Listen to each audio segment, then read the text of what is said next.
Assalamu alaikum everyone. In this video we are going to learn how to use some and any in English sentences.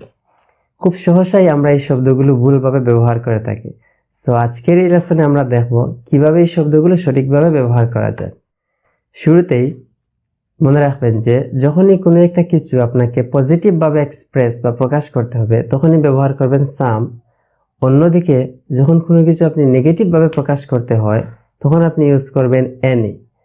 For example, আপনি হয়তো কাউকে বলতে চাচ্ছেন যে আমি এখন কিছু পোশাক কিনতে যাচ্ছি, তাহলে সেন্টেন্সটা হবে এমন যে I'm going to buy some clothes. I'm going to buy some clothes. On the other hand, আপনি একই বাক্য আপনি নেগেটিভ ভাবে বলতে চাচ্ছেন, অর্থাৎ আমি পোশাক কিনতে যাচ্ছি না, তখন আপনি ইউজ করবেন I'm not going to buy any clothes. I'm not going to buy any clothes.